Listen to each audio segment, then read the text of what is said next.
Assalamualaikum warahmatullahi wabarakatuh. Kita berjumpa lagi di channel SDA Sukses. Apa kabar sobat semuanya? Semoga kita di hari ini senantiasa Allah memberikan kita kesehatan, memberikan kita perlindungan dan keamanan, dan selalu memberikan kita kelancaran rezeki yang berkah. Amin. Baik, seperti biasa di video ini, di channel ini kami selalu membahas segala sesuatu yang berhubungan dengan sapi atau seputar ternak sapi. Nah, di video kali ini melanjutkan video-video sebelumnya, ini lagi heboh penyakit sapi yang sangat menular sekali, yaitu namanya PMK, penyakit mulut dan kuku. Nah, sekarang kita mereview video yang berjudul cara mengobati PMK sapi. Ini kami ambil dari channelnya Sapi Bagus TV, keterangan dari dokter bagaimana cara mengobati penyakit PMK itu. Nah, sebagai tanda terima kasih, kita silakan sobat semuanya untuk mensubscribe channel Sapi Bagus TV sebagai tanda terima kasih, dan juga jangan lupa untuk mensubscribe juga mensupport channel kita SDA Sukses agar channel ini tambah lama tambah berkembang, dan kami selalu mudah-mudahan memberikan video-video yang bisa menginspirasi, memotivasi, mengedukasi mudah-mudahan pada sobat semuanya. Oke, tidak berlama-lama lagi, langsung saja kita tonton videonya, mari. Oke sobat semuanya, langsung kita tonton videonya, mari. Assalamualaikum warahmatullahi wabarakatuh. Sahabat Sapi Bagus, kita bertemu lagi dengan saya Dr. Hewan Ajat. Jadi kita lanjut ya, Dr. Hewan sahabat, Ajat Sudrajat, untuk pencegahan sama penanganan penyakit mulut dan kuku. Nah sekarang tentunya kita sebagai peternak berharap tidak sampai itu penyakit ke ternak kita, ke ternak yang ada di kandang kita. Nah ini sebelum itu tentunya kita harus memahami dulu sifat dasar dari virus ini. Yang pertama, virus ini sangat mudah untuk menyebar. Sangat mudah untuk Proses menyebar. penyebarannya itu dengan aktivitas kita sehari-hari. Misalnya kita bersentuhan langsung, ya, kemudian kita ada luka, bukan kita ya, sapi kita ada luka, kemudian kena air liurnya, ya, kemudian bisa juga dibawa oleh pakan, bisa dibawa oleh air. Nah, tentunya hal-hal tadi ya, faktor-faktor lingkungan itu yang menjadi dasar kita melakukan pencegahan. Yang pertama, kita mencegah dari sapinya, ya. Kita harus memastikan sapi kita tidak bersentuhan dengan sapi yang menunjukkan gejala yang tadi pernah kita diskusi ya. Misalnya ada air liur berlebih, kemudian ada luka di mulut, di kuku. Nah, kalau menemukan sapi-sapi yang seperti itu, maka kita harus memisahkan, mengkarantina. Jangan sampai sapi yang sehat bersentuhan dengan sapi-sapi yang menunjukkan gejala. Itu yang pertama. Yang kedua, tentunya kita tidak bisa memastikan semua ternak yang datang ke kandang kita, orang yang datang ke kandang kita, atau semua lalu lintas masuk ke kandang itu bebas dari penyakit mulut dan kuku. Maka langkah yang kedua adalah lingkungannya.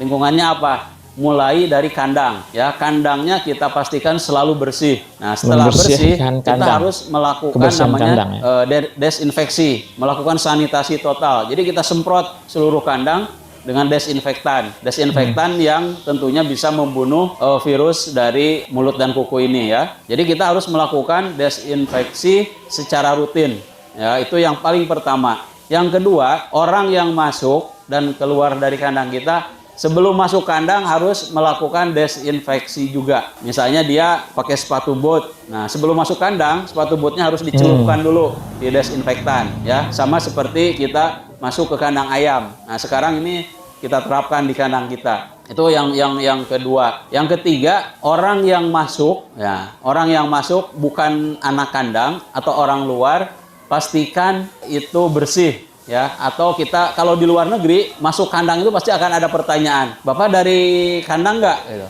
Nah, kalau dari kandang itu pasti tidak boleh masuk kandang kita. Dia biasanya harus mandi dulu, ganti baju. Nah, itu untuk mencegah orang-orang luar yang masuk ke kandang kita. Itu yang kedua, ya, dari sisi sanitasi lingkungan. Yang pertama tadi sanitasi atau kebersihan si sapinya. Kemudian yang ketiga pencegahannya adalah melalui vaksinasi. Ya, vaksinasi ini kalau sekarang karena sudah pandemi, maka wajib hukumnya untuk vaksinasi. Karena wajib biasanya sudah ada program dari pemerintah, ya. Nah, tinggal nanti kita perlu informasi dari mana untuk mendapatkan vaksinasi. Jadi semuanya sapi-sapi yang sehat itu divaksinasi. Ya, jadi saya ingatkan yang divaksinasi adalah sapi yang sehat. Nah, bagaimana sekarang kalau misalnya dia sudah terkena? Nah, kalau sudah terkena ada gejala seperti itu, maka langsung kita pisahkan. Nah, kemudian karena virus ini nggak ada obatnya, maka yang kita lakukan adalah memberikan obat-obatan suportif untuk meningkatkan kekebalan tubuh. Contohnya apa? Vitamin, kemudian mineral yang bisa Diberikan meningkatkan vitamin. Imun ya, beberapa bahan makanan ataupun obat-obatan untuk meningkatkan daya tahan tubuh. Hanya itu yang bisa kita lakukan yang sifatnya pengobatan, karena tidak ada obatnya yang langsung bisa mematikan ketika sudah masuk ke dalam tubuh. Oke, stop, cukup si dulu. sapi. Wow, itu tadi sobat semuanya keterangan dari Dokter Ajat Sudrajat tadi. Salah satunya kebersihan kandang, kebersihan kandang, terus disemprot cairan disinfektan, satu begitu, kandangnya disemprot. Dan juga orang yang masuk kandang ditanya dulu kalau dia dari kandang mana, sudah pernah dari kandang ya, juga harus bersih. Nah gitu. Kalau ini jangan suruh masuk sih kalau orang yang nggak berkepentingan betul. Cukup anak kandang atau orang yang pengelolaan kandang. Oke, kita lanjut tonton lagi keterangan cara pencegahan PMK dari Dokter Ajat Sudrajat tadi. Lanjut. Oke, kita nyalakan lagi. Itu sendiri gitu ya. Ya, jadi seperti itu penanganan yang harus kita lakukan baik di kandang ataupun ketika sapinya sudah terkena. Nah, itu secara individu di kita masing-masing. Nah, kalau di tingkat level kebijakan pemerintah sebenarnya bisa kita terapkan skala kecil di kandang kita. Kalau ada yang sudah terkena seperti itu, biasanya langsung kalau di pemerintah kita sebutnya stamping out. Jadi langsung dipotong. Ya, dibunuh, dipotong. Ini bisa dipotong kalau di kita, karena itu sebenarnya di beberapa literatur tidak zoonosis ya, tidak menyebabkan penularan ke manusia. Jadi tidak menular ke manusia. Dipotong nggak apa-apa, setelah itu dikubur atau diamankan itu sapinya ya, seperti itu. Itu mungkin penanganan yang bisa kita lakukan. Ya, jadi ini tadi untuk beberapa kasus yang di stamping out atau dipotong, dari beberapa literatur kan tidak zoonosis ya, tidak menular ke manusia. Nah, itu sebenarnya bagian yang dagingnya itu masih aman ya kalau ada dikonsumsi. Yang penting dimasak sampai matang banget gitu ya. Tetapi beberapa peneliti menyarankan memang tidak dikonsumsi karena khawatir ada pada saat memasaknya itu nggak matang sehingga si virusnya tidak mati, seperti itu ya. Tadi pencegahan secara individu di kita masing-masing sebagai peternak. Kemudian kita mungkin pencegahan atau tindakan yang dilakukan pemerintah ya. Tapi ini sangat berkaitan dengan kita sebagai peternak. Tadi yang pertama, ketika ada yang positif itu ketika populasinya sedikit, itu biasanya kebijakannya stepping out. Nah, tentunya nanti akan ada kompensasi dari pemerintah ya untuk sapi-sapi atau hewan yang dipotong. Kemudian yang kedua, untuk memutus penyebaran, nah, kita harus memperketat pengendalian lalu lintas ya, lalu lintas ternak, terutama dari daerah-daerah yang dinyatakan atau endemi dari penyakit mulut dan kuku.